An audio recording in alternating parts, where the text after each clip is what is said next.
और ये आप देख लीजिए अब मेड इन चाइना हो गया है यहाँ पर। इससे पहले एक बड़ी खबर, जम्मू कश्मीर के एलजी मनोज सिन्हा को लेकर के हालात का जायजा लेने के लिए वो पहुंचे हैं।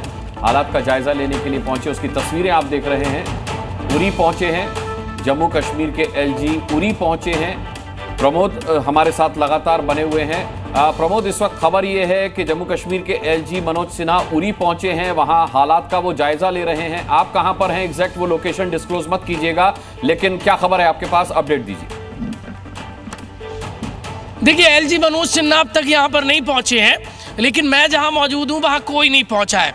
और क्योंकि मेरे पीछे फेंसिंग है और फेंसिंग उस पार से पाकिस्तान, हाँ एग्जैक्टली सोमना, और वहां से इस फेंसिंग के उस पार से पाकिस्तान सेल फेंक रहा है, गोलाबारी कर रहा है। सबसे ज्यादा घुसपैठ भी यहीं से करता है और मुंह तोड़ जवाब भी मिलता है उसे, और फिर दुम दबाकर भाग भी जाता है। रात की खबर यह है कि उस तरफ से सीमा पार से पाकिस्तान ने गांवों को टारगेट करते हुए सिविलियन को टारगेट करते हुए उस पार तस्वीर मैं कहूंगा सदासिम वहां की दिखाए।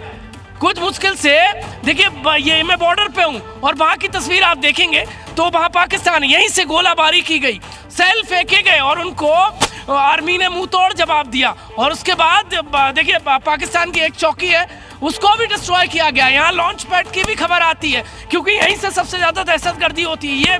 ये उरी के आसपास का एलओसी सेक्टर है और ये बहुत इंपॉर्टेंट, मैं आपको तस्वीर दिखा रहा हूँ। यहाँ से बहुत इंपॉर्टेंट तस्वीरें हैं। और प्रमोद, मैंने अक्सर देखा है कि आपके साथ जो स्थानीय लोग होते हैं वो भी कम नहीं होते, बाकायदा पाकिस्तान को मुंहतोड़ जवाब देने के लिए हथियार लिए खड़े रहते हैं, जो कि बताता है कि हमारे स्थानीय लोगों का जज्बा और जोश कितना हाई है।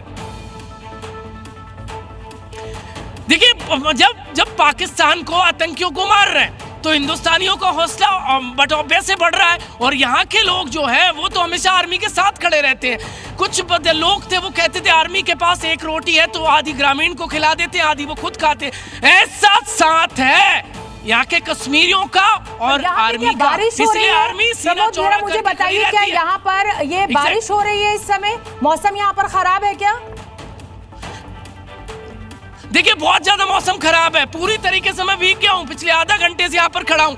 मैं अपने सदासिफ से कहूंगा, देखिए क्लाउडी मौसम है, सब कुछ धुंधला धुंधला नजर आ रहा है। यदि ये धुंध नहीं होती तो पाकिस्तान आपको साफ नजर आता। वो आपको मैं तस्वीर दिखा रहा हूँ, वो जो पहाड़ देखेंगे धुंधला, वो पाकिस्तान का हिस्सा है। अब सिक्योरिटी रीजन से मैं नाम नहीं बता सकता, यही से सबसे ज्यादा 24 तारीख आपको याद होगा अप्रैल। एक बार फिर से अमित का भी रुख कर लेते हैं। और अमित, देखिए पुंछ जो इलाका है जहां पर सबसे ज्यादा शेलिंग हुई है, या ये कहिए कि मासूमों की जान यहां पर ली गई है परसों रात में, परसों दोपहर से यहां पर शेलिंग शुरू हो गई थी। ये इसका एडवांटेज पाकिस्तान को मिलता है कि पहाड़ है और पाकिस्तान जो है वो ऊंचाई पर बैठा हुआ है और पुंछ जो है वो निचला इलाका है। लेकिन इसी बीच एक बड़ी खबर आ गई है, वो बता दें, हमले से पाकिस्तान के रक्षा मंत्री बौखलाए हुए हैं। भारत के सैन्य बेस को टारगेट करेंगे ऐसा बयान दे रहे हैं। ये वही रक्षा मंत्री है ख्वाजा आसिफ, जिसने माना था कि 30 साल से पाकिस्तान को पनाह दे रहा है, पाकिस्तान को पाल रहा है। ये वही रक्षा मंत्री है ख्वाजा आसिफ जो कह रहा था कि हम कोई चूड़ियां पहने नहीं बैठे हैं, अगर भारत हमला करेगा तो हम मुंह तोड़ जवाब देंगे। अब इसका खुद का मुंह देखिए और ये मुंह से क्या बोल रहा है, अब वो सुनते हैं। देखिए, हम जो है ना मिलिट्री जो टारगेट्स हैं उन्हीं को निशाना बनाएंगे, हम सिविलियंस को एंगेज नहीं करेंगे। ठीक है, ये भारत ने एक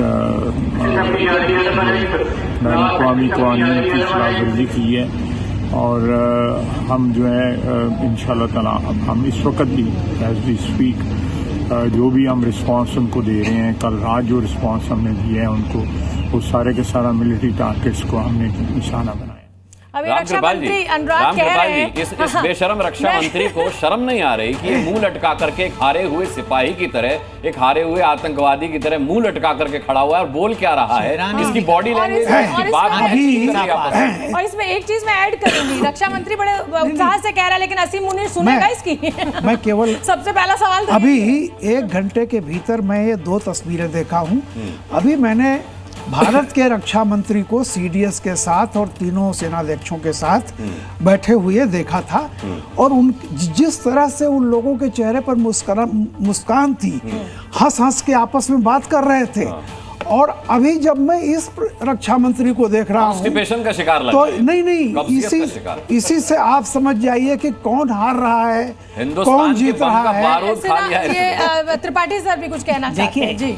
देखिए रामकृपाल जी ने कह दिया कौन जीत रहा है कौन हार रहा है, वो तस्वीरें बयान कर रही हैं। सर ऊपर करके आंखें सीधे देखने की हिम्मत नहीं बची है इनमें। और ये वही रक्षा मंत्री हैं जिनसे परसों जिन्होंने कल कहा था एक इंटरव्यू में कि भारत की एक सेना की एक टुकड़ी ने सरेंडर कर दिया है। तो उनसे जब पूछा गया कि आपके पास क्या सबूत है, तो पहले इधर उधर करते रहे और उसके बाद उन्होंने ऑन कैमरा ये कबूला कि मुझे लगता है मेरे पास गलत जानकारी आई है। नहीं